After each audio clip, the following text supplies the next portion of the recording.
Hola, buenos días, buenas tardes, buenas noches, ¿cómo están? La presidenta de México, Claudia Sheinbaum Pardo, nos presenta su plan de desarrollo 2025, el cual nos comenta que no nada más es invertir por invertir o hacer riqueza por hacer riqueza.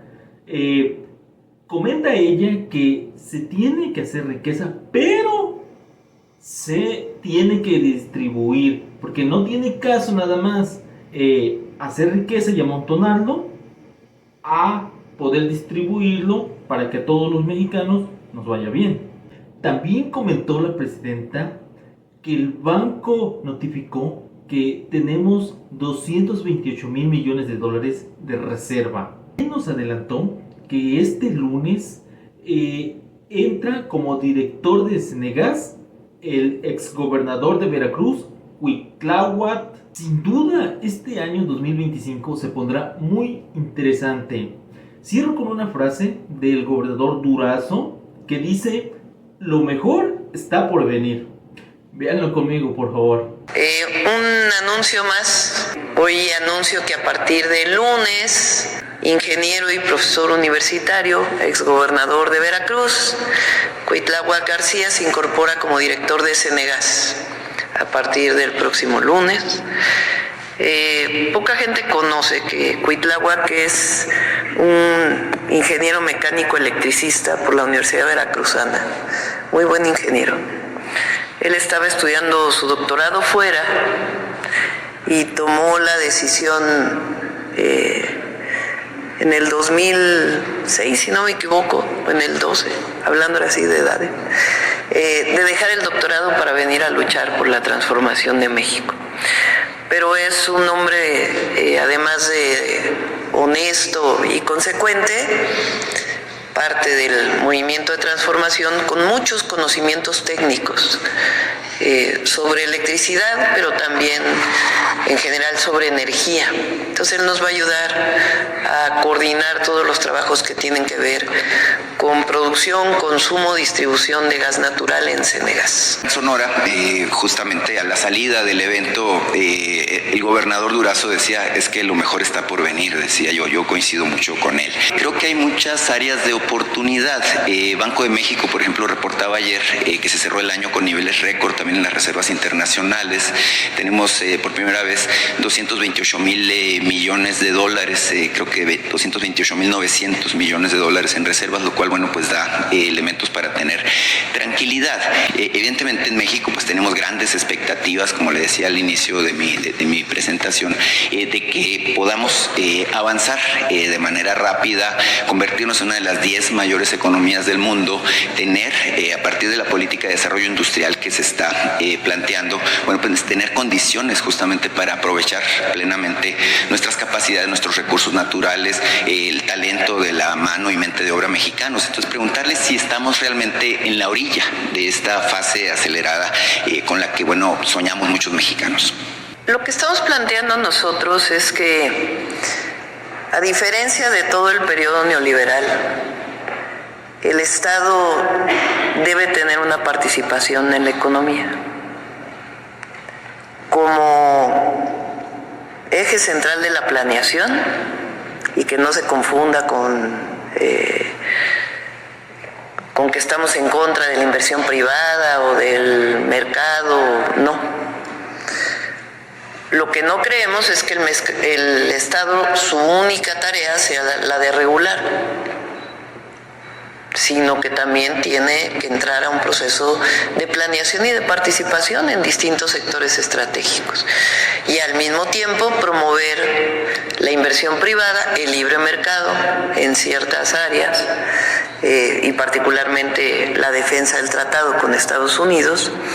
Es decir, es un modelo económico que no es regresar al modelo de desarrollo estabilizador, porque correspondió a una época de la economía del mundo, ni siquiera solamente de la economía nacional, pero tampoco el modelo de la economía neoliberal donde todo se dejaba al mercado. Aquí el objetivo es generar riqueza y distribuirla. no solamente generar riqueza y pensar que el solo hecho de generar riqueza se va a distribuir de arriba hacia abajo y que el Estado tenía que participar apoyando a los de arriba. Aquí la idea es que la economía se impulsa desde abajo. Y por eso los programas de bienestar, los derechos sociales, el impulso a ramas económicas como la energía, como la aviación, como los trenes de pasajeros que estamos recuperando, como la construcción de vivienda, en fin, diversas áreas en donde también debe participar el Estado. Esta idea que tienen los organismos internacionales, que todavía la tienen a pesar de que muchas cosas han cambiado en el mundo, de que solo es el mercado quien debe guiar la economía, pues lleva a pensar a lo mejor que en México va a haber bajo crecimiento económico. Nosotros creemos que con el Plan México y el plan de desarrollo que tenemos vamos a impulsar el crecimiento económico. Ahora, no es suficiente el crecimiento económico. Un país debe medirse no solamente por cuánto aumenta el Producto Interno Bruto, sino cómo se distribuyen los recursos, cuánto ganan sus ciudadanos, cuál es el salario que perciben, a qué derechos tienen acceso, y no solamente los grandes indicadores del desarrollo o de la economía. No solo nos interesa la inversión extranjera directa, sino nos interesa cuántos empleos se está generando, cuánto ganan los trabajadores que generan esos empleos producidos por la inversión. Ahora, el mundo ha cambiado en el sentido de que durante todo el periodo neoliberal la visión era la globalización. Entonces, no importaba dónde se fabricaran las cosas, había que traerlas de los lugares donde se producían más barato. Eso llevó a esta definición de que no debería de haber política industrial, o de que México no debía refinar su petróleo, o de que México, no importa que no produjera fertilizantes, había que adquirirlos donde fueran más baratos. Entonces, incluso muchas empresas que se privatizaron durante el periodo neoliberal cerraron, como los ferrocarriles de pasajeros, o como la producción de fertilizantes, o como petroquímicas, que dejaron de producirse en México porque eran más baratos producirlos en el exterior.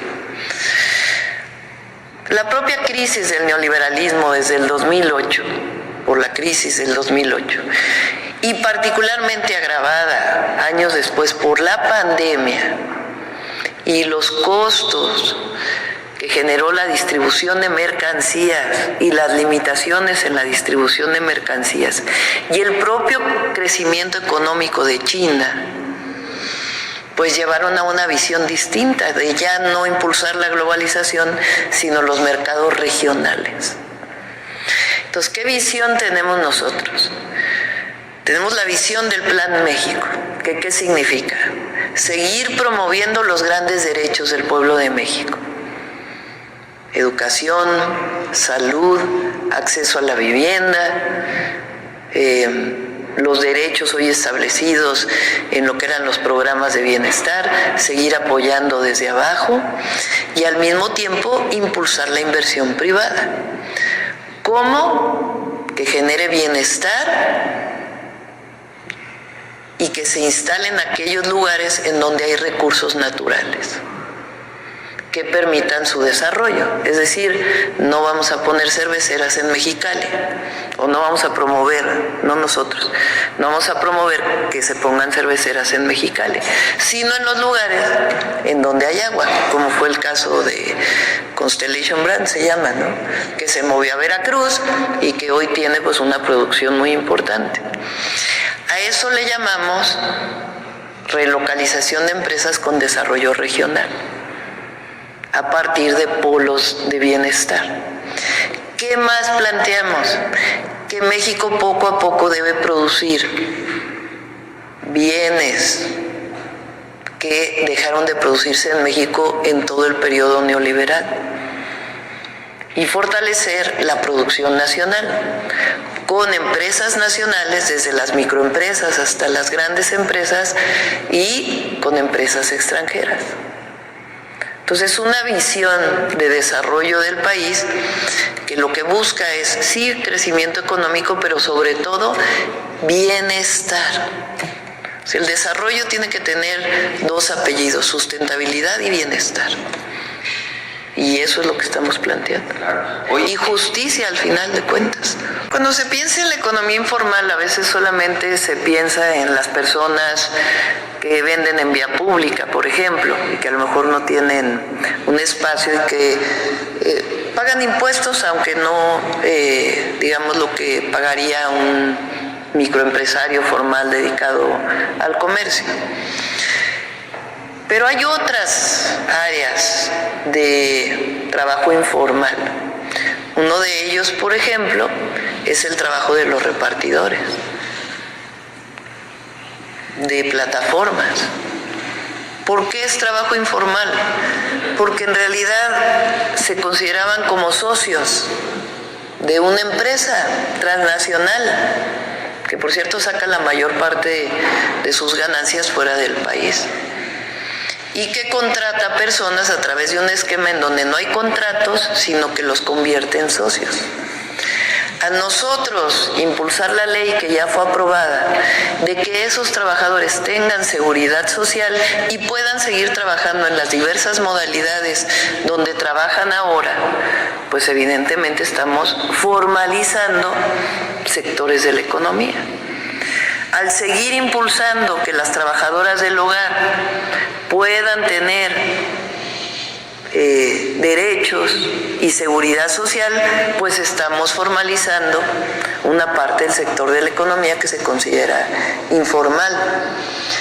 Estamos trabajando en un programa muy intensivo para los jornaleros agrícolas y las jornaleras agrícolas dentro del país, que migran muchas veces de Oaxaca, de Chiapas, de Guerrero, a lugares como Sinaloa o Sonora, donde hay producción agrícola y que requiere mano de obra. Migran durante 6 meses y después se regresan a sus comunidades. Hoy están en mejores condiciones que las que estaban hace muchos años, pero de todas maneras siguen siendo de los sectores de mayor pobreza en nuestro país. ¿Qué queremos? Que todas y todos los jornaleros agrícolas tengan derecho a una seguridad social, tengan derecho a la educación, sean empleados formales. Entonces, no solamente es que hay que tener programas para quien vende en la vía pública, o que es lo único que se piensa que es la economía informal, sino muchos sectores de la economía que trabajan en sectores formales, pero que son contratados de manera informal. Entonces, ahí es donde queremos entrar. Toda la reforma que se hizo relacionada con el outsourcing, pues eso era trabajo informal, porque aunque supuestamente estaban registrados en el Seguro Social, pues en realidad se registraban con salarios mucho más bajos de lo que en realidad ganaban. Entonces, la formalización de la economía tiene que ver con el desarrollo, con justicia del país, y tiene que ver también con programas especiales que permitan que todos aquellos que son parte de la llamada economía no formal, pues puedan ir poco a poco entrando en este esquema. Claro, en los mismos medios de comunicación seguramente hay un área de oportunidad. También en los medios de comunicación hay claro, mucho trabajo. O sea, ¿por qué a veces, ayer lo presentábamos, cae el empleo siempre en los diciembres? Porque hay muchos contratos que son anuales y se terminan poco antes, o trimestrales, para evitar generar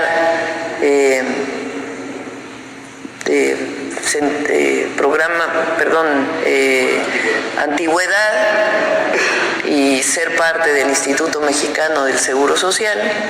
Se contratan por honorarios, muchos de ellos, y antes de que termine el año se les da de baja y en enero se vuelven a contratar para que no sean parte ni del reparto de utilidades ni del aguinaldo muchas veces. Entonces ahí también hay un área de oportunidad muy grande. Denle un like a este video y compártalo para que juntos nos vayamos informando cada vez más. Que tengan excelente tarde.